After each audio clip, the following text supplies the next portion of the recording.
My lowest point of money, or probably my most recent lowest point of money, was last night when I booked a trip to Bali because I feel like I need a holiday, but I don't actually have the money for it. So I've put it on my credit card and we'll see how that pans out. I think,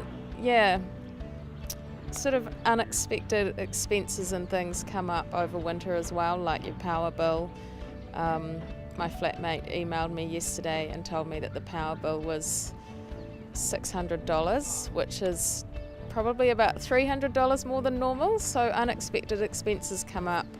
That didn't stop me from booking my trip. Probably realising being overseas when I was 16 and realising that I was still 7 or 8 months away from returning home and I didn't have a lot of money, so I couldn't do a heck of a lot.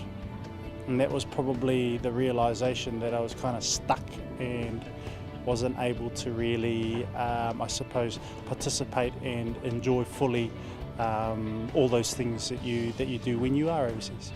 It doesn't feel good because you haven't planned for it, but in terms of my life, I have savings in other places, so I'm okay.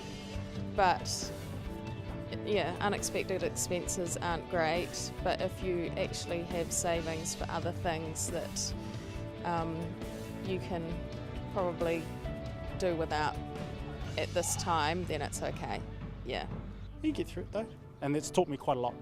It's probably one of the primary reasons why I have a particular attitude towards money.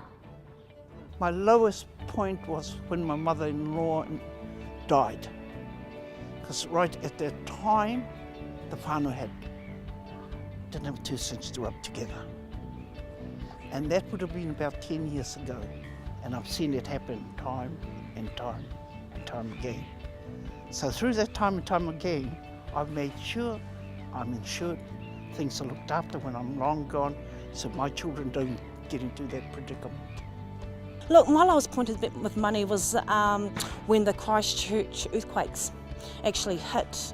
Now, at that time, I had a portfolio of properties in Christchurch. I had about 5 or 6 properties. So as soon as the earthquake hit, I had tenants that had to leave, of course, because the properties were damaged. And that actually put me in a situation where I had no income coming in for those properties, and I had a lot of mortgages to pay.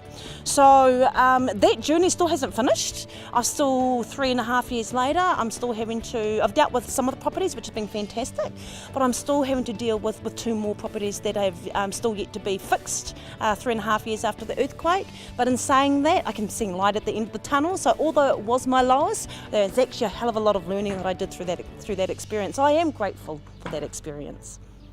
We all have to learn to put our money away. True, you want to go out and have good times, but hey, having that security put away, it's a godsend. One of the things you learn is your own inner fortitude, your ability to handle financial stress. And why I reflected upon the many people in whānau and families in Christchurch that had to live in their damaged homes in a cold environment, and I thought, geez, what am I complaining about? I'm fortunate enough to be based in Auckland. I don't have to live in a damaged home.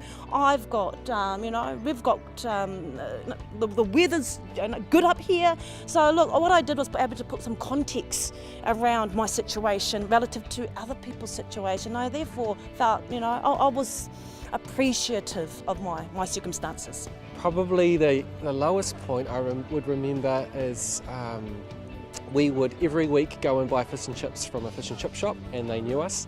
And there was one week where we didn't have enough money to go and buy our regular order, and so we just went in and got a fish and a scuba chips for our eldest daughter Aisha. I think she might have been 4 or 5 at the time, and that was an interesting time, but that was what we could afford, so that's what we did.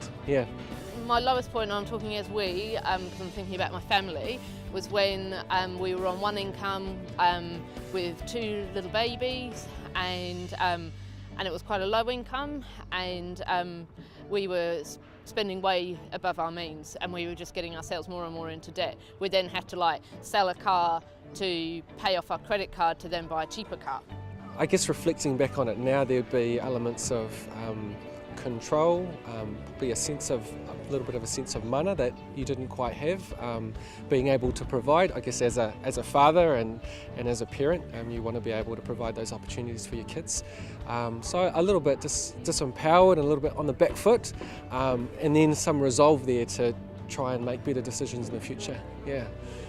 My lowest point with money is always related to going to an ATM and not having any money there. That would be the lowest point. But having said that, that tended to happen when I was a student. It sort of hasn't happened since. So yeah, it was a means to an end going to do a tertiary education so that I wouldn't have that, wouldn't encounter that issue too often. Let's just say that. Yeah.